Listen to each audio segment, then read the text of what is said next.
Preste atenção, você que talvez está assim, caído financeiramente, caído no seu emocional, na sua moral, o nome está na lama, o seu nome, a sua reputação está pior do que jamais esteve.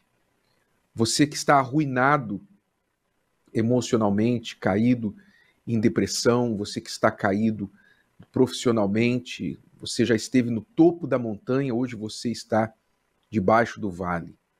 Preste atenção, porque quem sabe a razão por que você está assim esteja aqui descritas nestas palavras, desta profecia.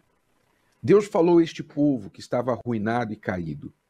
Ele disse, explicando a razão da sua situação, assim, porque a sua língua e as suas obras são contra o Senhor.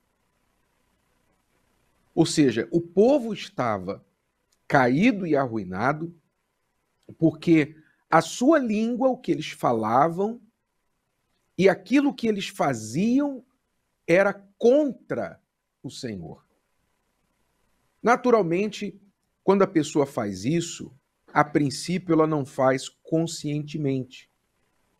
Dificilmente alguém em plena consciência vai fazer algo que ela sabe que está afrontando a Deus, que está maldizendo a Deus, xingando a Deus, provocando a Deus.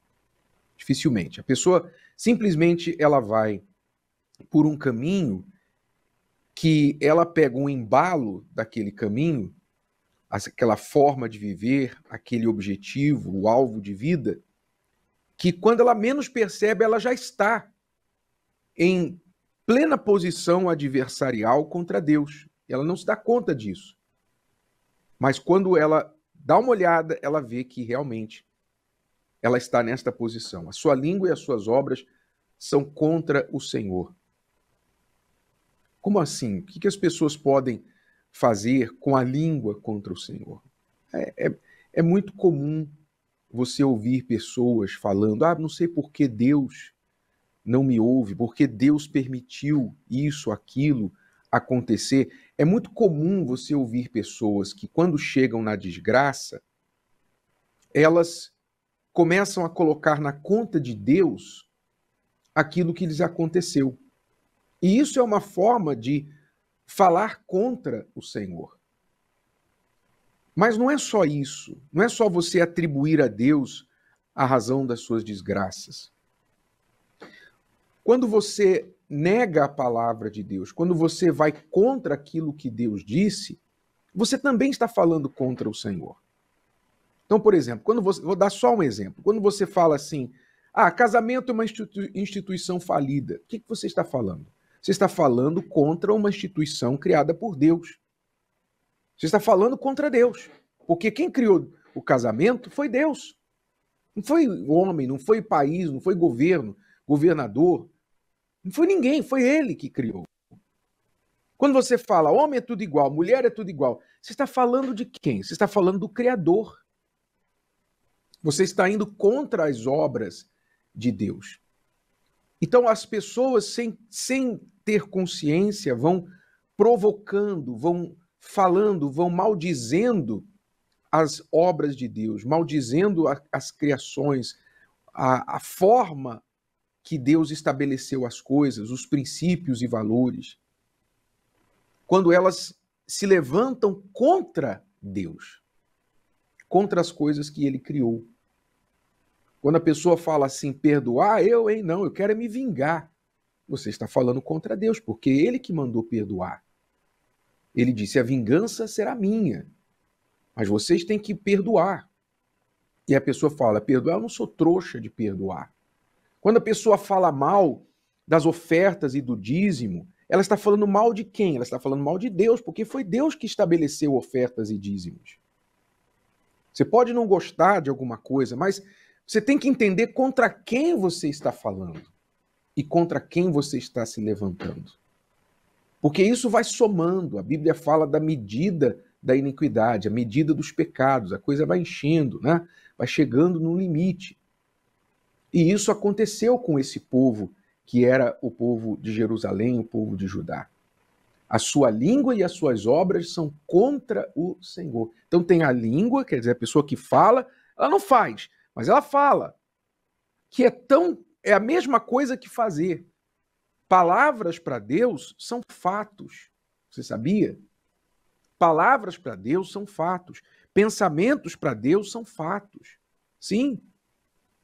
Porque se ele fala, o homem que olhar para uma mulher e cobiçá-la, desejar se deitar com ela, estar com ela, já cometeu adultério no seu coração, ou seja, esse pensamento já é tão grave quanto o ato de ir para a cama com ela. Então você tem que vigiar até os seus pensamentos. Sim, nós temos que vigiar. Por quê? Porque não fazem bem. Você vê que as pessoas que falam essas coisas são pessoas amargas, são pessoas revoltadas, pessoas que acabam traduzindo essas palavras e pensamentos em atitudes contrárias e destrutivas. Por isso a gente tem que vigiar os nossos pensamentos, porque os nossos pensamentos se tornam sentimentos, que se tornam comportamentos. Então tudo começa aqui. Por isso Deus sempre foi muito rigoroso, até mesmo com as nossas palavras. Jesus disse, daremos conta de toda palavra tola que falarmos, que pronunciarmos no dia do juízo. Ou seja, as nossas palavras estão sendo todas registradas. E esse povo aqui estava arruinado e caído por causa da sua língua. Preste atenção, por causa da sua língua. O que você tem falado? Quais têm sido os seus pensamentos? Quais têm sido as suas falas? Que você talvez não pensa que são contra Deus. Você, na sua consciência, nunca falaria para afrontar a Deus, mas basicamente é o que você está fazendo, como eu dei vários exemplos aqui.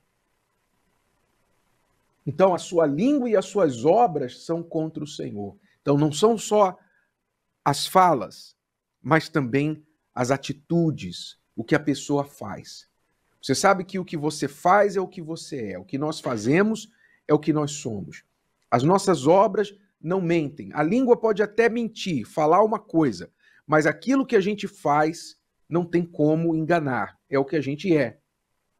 Então, as obras das pessoas que são contra o Senhor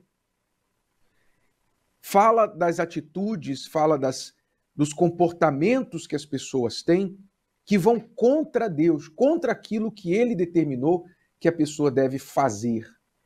Então, toda vez que a pessoa pratica, por exemplo, uma injustiça, ela pratica uma injustiça, conscientemente, ela aprendeu nesse mundo a dar uma de esperto, por exemplo.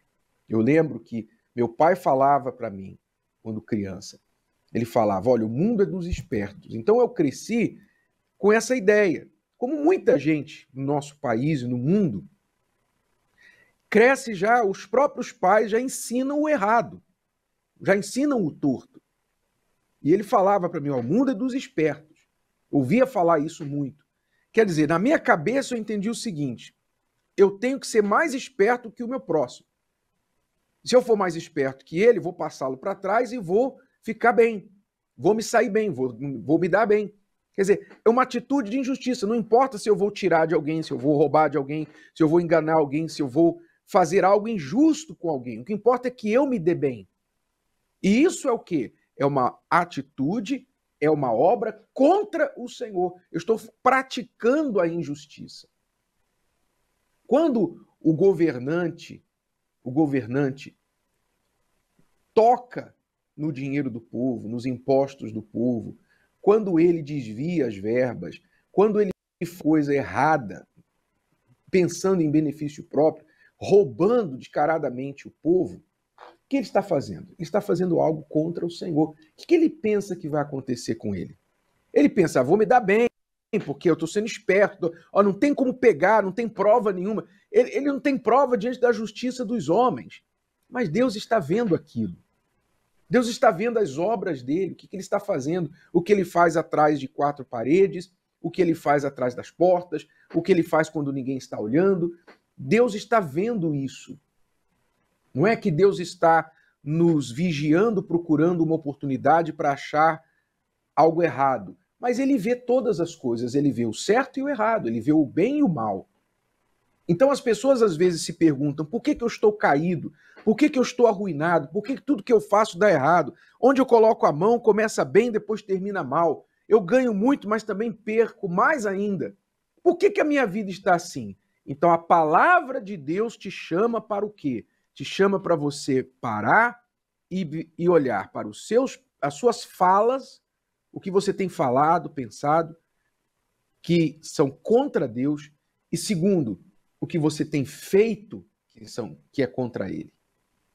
Porque estas são as razões, as causas. E aí ele fala do resultado. Ele fala de como serão essas pessoas. Olha só, preste atenção se você não vê isso acontecer ao seu redor, talvez na sua própria vida. Ele continua dizendo, eu estou lendo de Isaías 3, versículos 8 e 9. Ele está dizendo assim, o aspecto do seu rosto, falando desse povo caído e arruinado, o aspecto do seu rosto, quer dizer, o seu semblante, testifica contra eles. É verdade. O rosto não mente. Quantas pessoas com semblante caído por aí? Quantas pessoas com o rosto de depressão? Pode jogar o quanto for de maquiagem, pode esticar daqui, puxar dali, pode tingir, pode mudar a cor, pode cortar a sobrancelha, pode pintar a sobrancelha, pode encher os lábios, pode encher a bochecha, pode fazer harmonia facial, pode fazer o que for. O aspecto do seu rosto testifica contra eles. E publicam os seus pecados como Sodoma, não os dissimulam, quer dizer, não tem nem vergonha de publicar, de divulgar, como você vê nas redes sociais hoje, as pessoas têm prazer de divulgar as coisas erradas que elas fazem. E ele conclui com um ai, dizendo, ai da sua alma, porque fazem mal a si mesmos. Ai da sua alma. Ou seja, a sua alma está doente, estão fazendo mal a si mesmos, estão enfermos, estão se destruindo, pensando que estão arrebentando, né, que estão sendo diferentes, que estão sendo, né, a última bolacha do pacote, fazendo mal a si mesmos. Eu falo com você que está assim, caído, arruinado, semblante caído, a sua alma depondo contra você, e você quer se levantar, o que é que você tem que fazer? Você tem que dizer, meu Deus, eu não sabia que eu estava fazendo as coisas contra o Senhor. Eu não sabia que eu estava me fazendo o teu inimigo e fazendo do Senhor meu inimigo. Eu não sabia. Mas agora eu entendo. Eu me arrependo, me perdoa e me ajuda a mudar as minhas falas, mudar a minha boca, as minhas palavras e as minhas atitudes. Me ensina que eu quero aprender. Se você for humilde, então mesmo que você tenha feito tudo errado até aqui, Ele vai te perdoar e te conduzir no caminho certo. E você não vai ser mais um arruinado, nem um caído. Você vai estar de pé e você vai começar a refletir a imagem e semelhança dele. Gostou? Que tal ouvir de novo? Ouça quantas vezes precisar, até que este conteúdo faça parte de você. E não se esqueça de dar o seu like, comentar e compartilhar. Até a próxima!